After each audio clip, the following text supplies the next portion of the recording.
G2 are facing, as now the Baron has been started, but look at SKT's commitment. They've only got a few members. Yeah, they've started that one off with Clid. He's not that strong in terms of tanking the Baron, but they put Jankos out. All right, the flag and drag, I think, got interrupted. There's the slicing maelstrom on the back line. Khan's already killed Caps. That's one of the biggest DPS members. Wonder tries to step forward, gets a transfusion, and backs away. Now, the only option here for G2 maybe is a Baron pit play, but it's so risky. Khan with a beautiful ultimate splits up G2, and now SKT looking for more. All right, Jankos is going to get caught up. Wonder steps all the way forward. Hemo play gets so many members. He manages to get the pop from the E. Now he's turning around. Transfusion's up. Perks takes down Faker. Wonder protobelt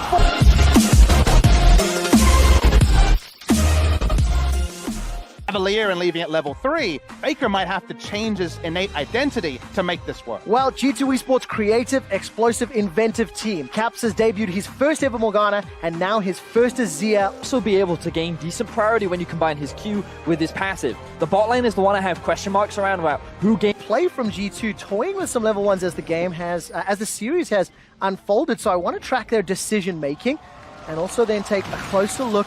Also, SKT, that's still level 1, and Jankos was last seen bot lane. All right, Taunt on Samata means Perks gets a lot of damage. Man, that Plasma passive does so much. Red buff, Flag and Drag is available to Jankos, but he doesn't have level 3. Flash and heal still up for Mata. Games in the final, we hold that point, the mid lane. All right, take a look. There's the flash on Burrow. Caps throws his flash down. Not gonna get caught out. And he's able to deny the Jarvan as much as possible and potentially set up a dive in top lane. Oh, not potentially. There is a dive. Faker's actually teleported in. There is the Sanguine Pool. Wonder's buying some time. Flash is available to him. Jankos may arrive, but it may be too late. First blood is secured by Clid. Now Jankos gets a reply back onto Faker. He's got himself double buffs. Needs to get the cooldowns back if he wants to chase, but instead will just tax the lane. Now we're down in the bottom lane. That's a taunt onto both Teddy and Mata. Cleanse has already been used, and Perks is running for his life. Summoning heals available on both sides, and Ignite was not used by Kill, but only a trade. And as we said in draft, Caps and Faker have agreed to play on the side lanes. Here comes Caps and Clid. Jankos is coming to save the day, looking for the Prey Seeker. Come on, like shooting fish in a barrel. Dun, dun, dun, dun, dun. I'm waiting for the spell. There's the unburrow, and Clid manages to do it. Gets the damage down, sinks in the fangs onto Jankos as well. Here comes Faker as well with the follow-up stun. It's a double. Clid is back. It had to be. Clid continues to brawl. So much in this series about the team that gets the early lead seems to just run away with the game. And based on how things are going, it's looking good for SKT. But the thing we have to remind our viewers is the scaling on Clid. Actually, I don't have time to talk because he's looking for a play. There's no Varus anywhere near, no teleport either. Is available for Khan. Mickey's gonna walk in, get knocked up into the game. Look at that! The Queen's Wrath obliterating Mickey. Yep, I held my breath. Manages to escape the Q. Flank from the side of G2. All right, teleport is just about available for Wonder. The engage is coming in. That's already won thanks to Chains of Corruption. Mickey's able to escape for a few seconds longer. Gets unburrowed and knocked up. Now Faker's down to 200 hit points. Wonder's teleport still not available. Here comes Caps. He's caught by Clid. Void Rush has already been used. The Emperor's Divide goes out, and that's a dear Cap. You can't get away from it. The Cataclysm comes down. At least a reply back, and crucially, it's a shut-down gold secured. Now Wonder not going to be able to TP. He is running for his life. Already used the flash and the W, and Khan is able to win the fight. Now they re-engage, this time from Faker under the tower. Perks is trying to get the damage out as Jankos stays alive. The tower helping out. Faker goes down. Here comes Khan. No slicing maelstrom. The target for now is Mata. The turn, the burn. Mickey comes in with the interrupt, and Perks gets himself a kill. 3 for Jankos, 1 for Perks. What started off as a beautiful dive from the side of SKT ends up being, and it's going very much towards the high attack speed Azir build, which is very much geared towards the 2-3 items in the late game. He gets those 3 soldiers up, and he does an insane amount of damage. It is still a 2,500 gold deficit for G2 Esports, and Jankos is going to try to even something out. Yep, Faker no flash. Cataclysm is up for Jankos, but with the Rift Herald being summoned in the top lane, Khan will be able to deck a bunch of these turrets. Actually, we'll just take the whole tower, and Khan will accelerate his lead further. Zonius will be coming in early, but G2 actually leashed this Inferno down to 2,000. All right, Emperor's Divide stolen away by Faker. The Dragon is going to go low. Secured this time by G2 Esports. Chain of Corruption starts to spread. SKT will easily pick up a kill onto Mickey and Jankos, but it is, of course, at the cost of the Dragon. Add in the tower gold. SKT, I think, will be happy with that. There's so much freedom and control to force these fights, and the question honestly becomes, will G2 actually be baited into going for these exchanges? Oh, flash for flash. Caps look for the Emperor's Divide. Faker responded, and he's stolen away the Hemoplate. And just as a final thought, this tournament, more than any in history, scaling has been a dirty word. The scaling comp usually doesn't work, in spite of what the paper might suggest. Well, let's find out. Flash forward from Wonder. He's going to use the Vlad passive and throw down the W. Khan cannot escape, and that's an easy kill there for Wonder, but he expended everything he had. So we can now see that in that 1v1 matchup, things are starting to go in favor of Wonder, and as the game progresses, it's going to keep shifting. Oh, Perks is already blown up. Clid just uses that Queen's Wrath to perfection. Now Caps, Emperor's Divide is still on cooldown. Mickey forced to flash over the wall. Justice Punch to safety. Uses the stopwatch to avoid the Void Rush. Not going to go down yet until Teddy finally cleans him up. Now Yankos, he uses the stopwatch. Hemo Plague thrown down. Remember, Faker stole that earlier, and he's going to escape with his life. Yes, Wonder got the kill. And it goes back to the old analysis of Vladimir outscaling Kennen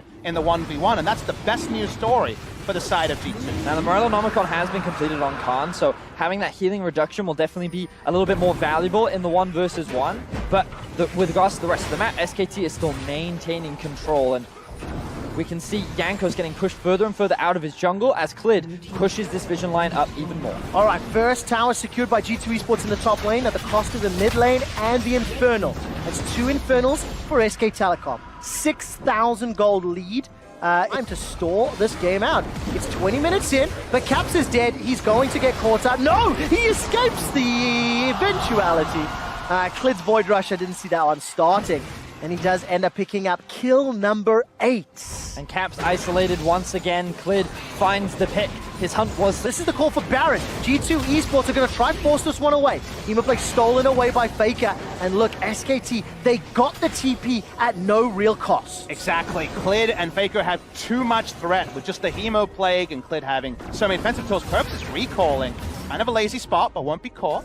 And this is crucial for SKT because they didn't even have to... Finally for Perks, the question that you asked for Teddy, Rageblade and now Hex Drinker. Protobelt, Luden's Echo for Faker, so they're using their 7,500 gold lead to their... They cleared out mid, moved in towards the top side, and now they've just secured a very easy top lane tower.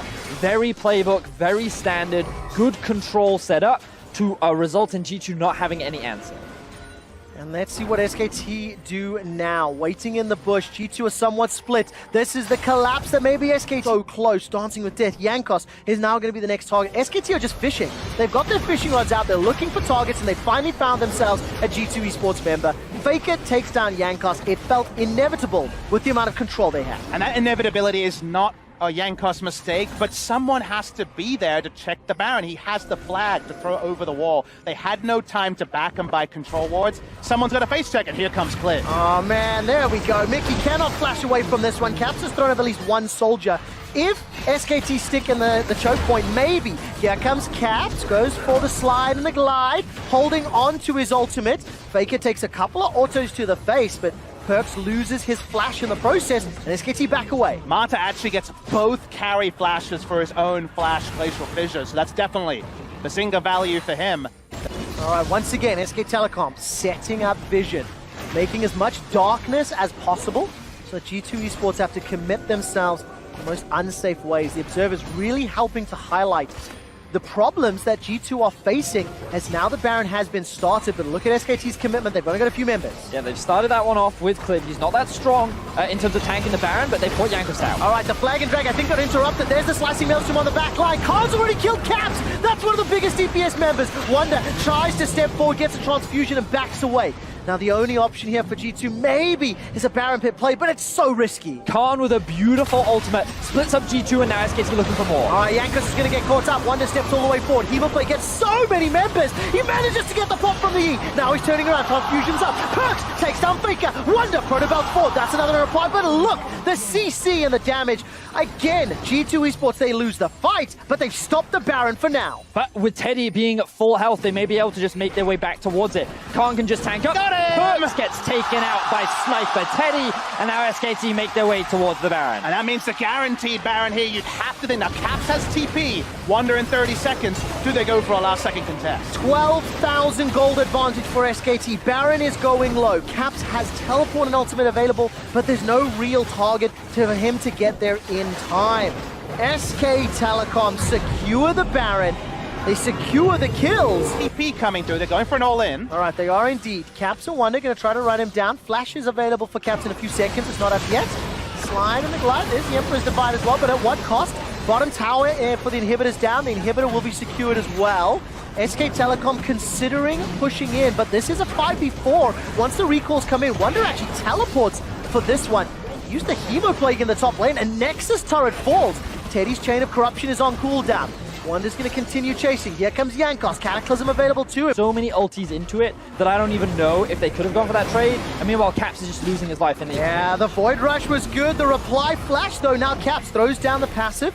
This will get the teleport out of Faker, and Perks will arrive in time. So very, very, blue suede shoes steps there from Caps to stay alive. Pretty significant that he actually blows Faker's teleport. It was a 2-0 teleport advantage. Now only Khan has it. Ooh, they're actually going on to Teddy right now. They are indeed. Flash is available. Teddy has used it. That's Mickey's ultimate. Slicing Maelstrom, though, has done so much work. Jankos and Caps are obliterated. The page was ripped out the textbook, and it said, oh gosh darn, this could be the game. Wonder's going to get jumped on by the Void Rush, and then he throws down the Chemo Plague onto 2. Stays alive just a couple seconds longer. Perks is the next target. He flashes over the wall. Khan's going to try chase, but he's got no flash available to him. Wonder still stays alive. The transfusion and the Hemo Plague kept him alive so long. Protobell goes forward. Tides of Blood is doing work. Needs another transfusion. Hourglass buys some time. That prevents the stun. That prevents the death. Now Perks will get shut down by Clid, and Wonder steps forward. Look at the Nexus! Samata. Sanguine Pool is thrown down, but the Nexus is being focused. SK Telecom lead the series 2-1. And that's one way to do it, guys.